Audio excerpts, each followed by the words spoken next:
Hello students, I hope you guys are doing great. So last के 2 महीने आ गए हैं एंड बहुत सारे स्टूडेंट्स का ये डाउट है कि सर मेरा कॉन्स का स्कोर इंक्रीज नहीं हो रहा है। So in this series of videos, because मैं अब 3-4 वीडियोस बनाऊंगा इसके ऊपर, because there are many reasons जिसकी वजह से आपके कॉन्स के स्कोर स्टक हो गए होंगे या इंक्रीज नहीं हो रहे होंगे। So in this series of videos I am going to cover up all those reasons. So this is going to really help you to identify कि आपके साथ क्या प्रॉब्लम है and you can accordingly go ahead and work on those problems. So let's go ahead. Okay, a quick reminder guys is to first subscribe the channel because तभी जाके आपको सारी updates भी मिलेंगी and you press the bell icon so that you are never missing any update from our side. Now पहली चीज हम ये कहते हैं कि भाई कॉन्सेप्ट अंडरस्टैंडिंग जो है ये तो आपको इंपॉर्टेंट है। Okay, no without concept understanding you can not move ahead. Okay, this is that. Now what is the problem?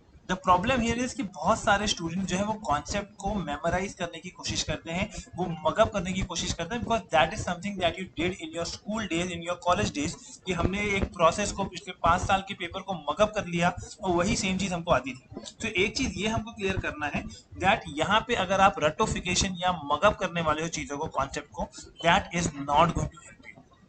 You have to develop understanding कि कॉन्सेप्ट एक्चुअली में बोल क्या रहा है। You need to understand that in depth and for that our concept lecture is definitely going to help you a lot. वहां पे clear करो, doubt clearing में आके अगर क्लियर करो कोई भी कॉन्सेप्ट अगर फंडा नहीं क्लियर किया हुआ है। और इसको कभी भी ऐसा मत लेना कि आप इसको रट्टोफाई कर रहे हो कि हाँ ये फॉर्मूला है या ये टॉपिक है, इसको आपने रट लिया, हाँ ये ऐसा होता है, क्यों होता है, ये चीज आपको पता होना बहुत जरूरी है। That is only called concept understanding. अगर आपकी कॉन्सेप्ट अंडरस्टैंडिंग डेवलप हो गई है then your problem can be either accuracy, speed और क्वेश्चन सिलेक्शन। ये 3 प्रॉब्लम मेजरली होती है। तो अगर आप पूरा देखोगे कि आपके कॉन्स के स्कोर इंक्रीज नहीं होने के मेजर 4 रीजन हो सकते हैं। या तो आपकी कॉन्सेप्ट अंडरस्टैंडिंग अच्छी नहीं है, या आप एक्यूरेसी में मार खा रहे हो, या स्पीड के इश्यूज हैं, या क्वेश्चन सिलेक्शन के इश्यूज हैं। Now I cannot cover all of this in this video, but आज हम जो पहला पॉइंट है, जो सबसे इंपॉर्टेंट पॉइंट है, which is accuracy, तो हम accuracy पे फोकस करेंगे and then there is going to be series of videos जहाँ पे हम स्पीड पे, क्वेश्चन सिलेक्शन पे भी बात करेंगे। So let's go ahead। अब accuracy की बात करता हूँ तो आप यहाँ पे देखो, I have made this table कि अगर आप 15 क्वेश्चन अटेम्प्ट करते हो, ओके, और 60% एक्यूरेसी के साथ कर रहे हो तो आपको मार्क्स कितने आएंगे? 21 मार्क्स आएंगे। लेकिन आप rather than increasing on your attempts, okay, आप अपने एक्यूरेसी पे बढ़ाओ। समझो कि अगर आप 15 क्वेश्चन ही कर रहे हो, लेकिन 15 क्वेश्चन पे अब आप अगर 85% एक्यूरेसी के साथ कर रहे हो तो आपका ये स्कोर जो 21 आ रहा था ना, ये 36 आ जाएगा। यानी कि 15 मार्क्स का आपका स्कोर इंप्रूवमेंट होने के वहां पे आपको स्कोर दिखेगा। ठीक है, तो यहाँ पे एक चीज देखना that when you do things between accuracy and attempts, okay, so you have to be clear कि अपने accuracy पे ज्यादा फोकस करो। जितना आप यहाँ पे राइट हैंड साइड पे मूव करोगे from a 60% accuracy to a 85% accuracy with the same number of attempts, उतना अच्छा है। तो rather than going for more number of questions, okay, this is where you have to focus on less number of questions but try to get them correct। okay, because अगर आप समझो ये कर रहे हो, आप 22 क्वेश्चंस कर रहे हो, जस्ट कंपेयर दिस, 22 क्वेश्चंस आप कर रहे हो, यानी कि आप जितने क्वेश्चंस आ रहे हैं सारे के सारे क्वेश्चंस कर रहे हो विद 60% एक्यूरेसी।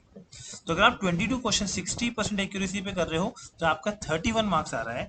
और अगर आप 15 क्वेश्चन अटेम्प्ट कर रहे हो एट 85% एक्यूरेसी तो यहाँ पे आपको 36 मार्क्स आ रहे हैं। अंडरस्टैंड दिस कि आप अटेम्प्ट तो 7 क्वेश्चन ज्यादा कर रहे हो, लेकिन एक्यूरेसी के चक्कर में आपके स्कोर 15 अटेम्प्ट्स पे भी आपका स्कोर काफी अच्छा काफी अच्छा स्कोर आ सकता है, which is 36 score in one section is definitely very good. So यहाँ पे एक चीज का फोकस रखो that you need to work on your accuracy and accuracy। okay, questions attempts बाद में बढ़ाएंगे लेकिन पहले accuracy करेंगे। okay, that has to be one thing। okay, very clear।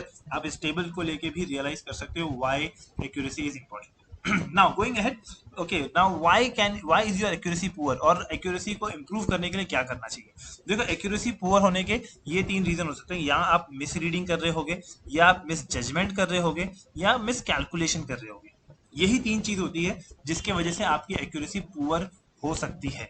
Okay, miss reading, miss judgement and miss calculation. Now what is this? Miss reading का मतलब ये होता है कि कई बार बच्चे जब when you read a question you are so hurry to solve it कि आप सोचते ही नहीं हो कि इसको कैसे सॉल्व किया जाएगा, एंड उस चक्कर में आप कई बार जो है ना आप गलत रीड कर लेते हो। आप जो इंपॉर्टेंट टर्म्स हैं, इंपॉर्टेंट वर्ड्स है, जैसे कि एक्सेप्ट फॉर समथिंग, तो एक्सेप्ट वर्ड जो है आपने मिस कर दिया। वहां पे उन्होंने, जैसे पीएनसी में होता है, पीएनसी प्रोबेबिलिटी में ये ज्यादा प्रॉब्लम आती है, where you miss on a situation, जो आपको सिचुएशन दिया आपने कुछ और ही सिचुएशन रीड कर लिया। तो यहाँ पे miss reading is one of the things. many times people use the word silly mistakes। silly mistakes अगर आप देखने जाओगे टेक्निकली, silly mistakes को भी अगर आपको देखना है, आप यही 3 टाइप की मिस्टेक कर रहे हो कि आप उसको silly mistake बोलो या वो एक मेजर मिस्टेक है। But misreading, okay, you know, when you are doing things in, you know, in a hurry, in fast mode, so misreading is first thing that you need to be, taking care of. Miss judgement, miss judgement का मतलब क्या है? Miss judgement का मतलब ये है कि आपने क्वेश्चन को जज नहीं किया, आपने वहां पे आपने इसको क्वेश्चन को स्किप करना चाहिए था, but you actually went ahead solving that question. Because okay कि आपने क्वेश्चन को रीड करने के बाद you should give some time rather than no directly jumping on a solution की ठीक है मैं उसको सॉल्व करने के लिए ये एक्स पकड़ूंगा, इसको ऐसे करूंगा। आप सीधे सॉल्व करने चले जाते हो। तो सॉल्व करने से अच्छा है आपको क्या करना चाहिए, आपको वहां पे पहले थोड़ा टाइम लेना चाहिए। Do your mental map, okay, mental mapping करो कि इस क्वेश्चन को कैसे सॉल्व कर सकते हैं। आपने एक बार वो मैपिंग कर लिया, एक बार आपको वहां पे जजमेंट अपना बना लिया कि ये क्वेश्चन सॉल्व करने लायक है नहीं है, then you can go ahead.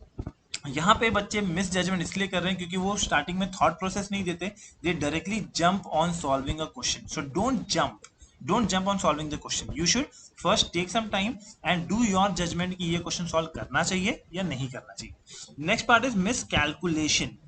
Now calculation improve करने के लिए क्या करना चाहिए, why calculation goes wrong, I am going to give you solution for each one of these things. Okay, miss reading, miss judgement and miss calculation, तीनों पे क्या करना चाहिए। Okay, let's check that. Miss reading कर रहे हो आप, okay, तो उसके लिए क्योंकि आप बहुत जल्दी जल्दी में रीड कर रहे हो, that is why you are missing. तो यहाँ पे सबसे पहले यू ड्रॉप योर पेस, कम आप वहां पे स्लो रीड करो। स्लो रीड करने में क्या होगा, आप कम क्वेश्चन अटेम्प्ट करोगे। तो एज आई सेड बिफोर कि अटेम्प्ट भले ही कम है लेकिन अगर एक्यूरेसी बेटर है तो आपके स्कोर काफी इंक्रीज होगा। तो ठीक है, okay, will solve less questions. Okay, when you are dropping your pace, आप रीड स्लो कर रहे हो तो आपके नंबर ऑफ अटेम्प्ट्स कम होंगे, but that is better because आपकी मिस रीडिंग नहीं होगी। ओके, अच्छा, दूसरी चीज, students when they read a question they always try to map it with the previous question. ये कौन सा मेंटालिटी है, ये वही मेंटालिटी है जहां पे आपने चीजों को मगअप करके रख लिया था। Okay, so don't try to map with the previous question, every question can be unique. Okay, every question can be unique, उसको डेटा उन्होंने एक अलग तरीके से दिया हो सकता है। तो try to put your attention, your focus on the way the data is given to you in that question. ये ध्यान रखना कि उस क्वेश्चन में कैसे डेटा दिया गया है उसको देखो, ना कि आप क्वेश्चन को रीड करके सीधे प्रीवियस किसी क्वेश्चन के साथ मैप करना शुरू कर दो। So in that case you are not trying to solve the question, you are only trying to do a match the column. Okay, so yes, reduce your pace and don't try to map it with any previous question. Try to look at that question as a unique question and apply concept there कि इस topic का core concept मैं यहाँ पे कैसे apply कर सकता हूँ, ये आपको सोचना चाहिए। Now going for miscalculation, okay, many times I see this, okay, calculation is taken as a headache। अरे इतना सारा कैलकुलेशन करना पड़ेगा, क्यों हेडेक लिया जाता है, क्योंकि हमने स्टेमिना बिल्ड नहीं किया है हमारा, we have not dealt with a lot of number crunching. तो अपनी जो मेंटल मसल्स है ना, मेंटल मसल्स को आप स्ट्रांग बनाओ। मेंटल मसल्स कैसे स्ट्रांग बनाओगे, by doing calculation every day. Okay, every day अपनी रूटीन में 30 मिनट्स का कम से कम कैलकुलेशन टेक्निक्स के प्रैक्टिस ऐड करिए आप। If you doing that, your mental muscles will become strong। Okay, you will not take calculation as a headache। Okay, your stamina will improve and that is where आपकी calculation की mistake जो है वो कम हो जाएंगी।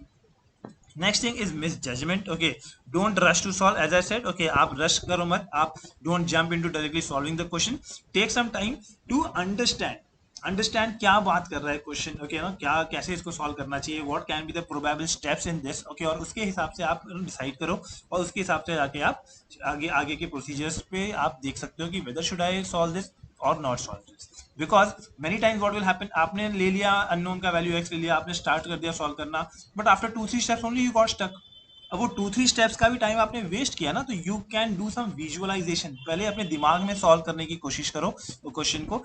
एक बार आपको लगता है दिमाग में कि हाँ ये ऐसे सॉल्व हो जाएगा, this will be the method for this, then go ahead. Okay, so don't rush to solve. Okay, have a mental map of the solution, यही चीज मैं इस पे कह रहा था, प्रिपेयर अ मेंटल मैप कि हाँ how you can solve this solution. Okay, what can be the solution, what can be the steps in this solution, ये सब चीजें आपको सोचना चाहिए। Okay, now to put it everything together, read the question thoroughly till the end. Okay, don't be there. Okay, don't be in a rush. Okay, कि आपको जल्दी जल्दी करना है, don't be in a rush. Okay, अपने reading speed को थोड़ा slow कर दो, चलेगा.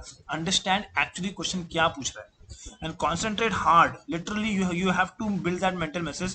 Never take eyes off the ball. मतलब क्या हुआ कि क्वेश्चन क्या बोल रहा है ना, क्वेश्चन किस चीज पे फोकस कर रहा है ना, उस पे आपका पूरा कंसंट्रेशन होना चाहिए, ना कि आप किसी प्रीवियस क्वेश्चन के साथ उसको मैप करने में लगे. Okay, think and think, don't just, okay, this is where, okay, don't compare it with the old solutions. Okay, this is something which is very very important. Okay, यहाँ पे इसलिए मैं कह रहा हूँ because many times the mugging up attitude is something which is creating the problem with accuracy. कि आपने mug up कर लिया कि हाँ मैंने पहले ऐसे 4 क्वेश्चंस किए थे, 5 क्वेश्चंस किए थे, और आप वही 4 क्वेश्चंस 5 क्वेश्चंस का मेथड यहाँ पे लगाने की कोशिश कर रहे हो, which might not happen exactly the same way.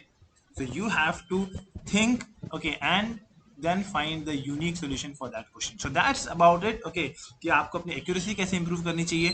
In order to improve your speed, in order to improve your question selection, I am going to put in more videos on this series. But yes, as I said, okay, this channel is going to give you all those updates. वो आपको मिलेंगे जब आपने channel को subscribe किया होगा. All the best.